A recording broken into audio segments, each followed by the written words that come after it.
నల్గొండ జిల్లా చిట్యాల మండలం పెద్దకాపర్తి గ్రామ శివార్లో హైవే పక్కన డోన్కిట్ ఫిల్టర్ కాఫీ కేఫ్ పైకప్పు కూలి ఇద్దరు మృతి చెందారు. మరో ముగ్గురు తీవ్రంగా గాయపడ్డారు. కొత్తగా నిర్మించిన కాఫీ కేఫ్ ఇవాళ ప్రారంభం కావాల్సింది. దీనికి సంబంధించిన ఏర్పాట్లు పూర్తి చేసి రాత్రి కేఫ్లో యజమాని కుటుంబ సభ్యులు నిద్రపోయారు.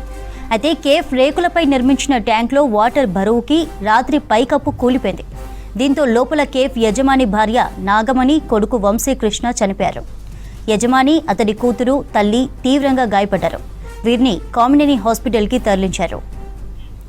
నల్గొండ జిల్లా చిట్యాల మండలం పెద్దకాపర్తి గ్రామ శివార్లో హైవే పక్కన డోన్కిట్ ఫిల్టర్ కాఫీ కేఫ్ పైకప్పు కూలి ఇద్దరు మృతి చెందారు.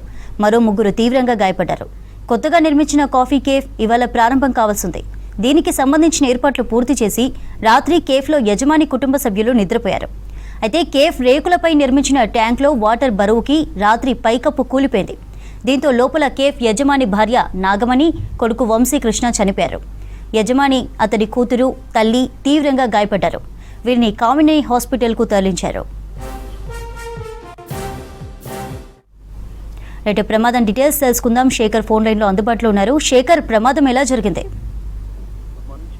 నల్గొండ జిల్లా చిట్యాల మండలం పెద్దకాపర్తి గ్రామ శివార్లోని నేషనల్ హైవే NH65 పై నూతనంగా నిర్మించిన ఒక హోటల్ కు సంబంధించి పైకప్పు కూలి ఇద్దరు అక్కడికక్కడి మృతి చెందారు. మరో ముగ్గురికి గాయాలయ్యి వాళ్ళందరినీ కూడా దగ్గరలో ఉన్న నార్కట్పల్లి కామినేని హాస్పిటల్ కు తరలించారు. ప్రస్తుతం చికిత్స పొందుతున్నారు.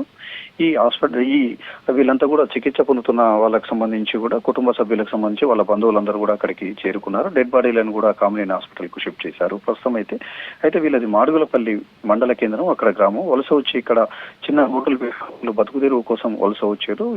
ఈ రోజు మార్నింగ్ ఓపెనింగ్ ఉండే, అయితే రాత్రి సమయంలోనే అక్కడికి చేరుకున్నారు. మొత్తం కూడా షెడ్డుకు సంబంధించి రేకులపై ఒక వాటర్ ట్యాంక్ నిర్మించారు. అయితే దాన్ని స్టాండర్డ్ గా నిర్మించకపోవడంతో ఒక్కసారిగా తోటి కింద పడిపోయింది వాటర్ ట్యాంక్. దాంతో దాని కిందనే పడుకుని ఉన్న ఈ కుటుంబ సభ్యులందరూ కూడా దాంట్లో నాగమణి 32 సంవత్సరాలకు సంబంధించిన వ్యక్తి, అదేవిధంగా వంశీకృష్ణ 6 సంవత్సరాల చిన్న బాబు, ఇద్దరు కూడా అక్కడికక్కడే చనిపోయారు. ఇంకా మరో ముగ్గురికి మాత్రం సీరియస్ ఉంది. వాళ్ళని ప్రస్తుతం చికిత్స పొందుతున్నారు.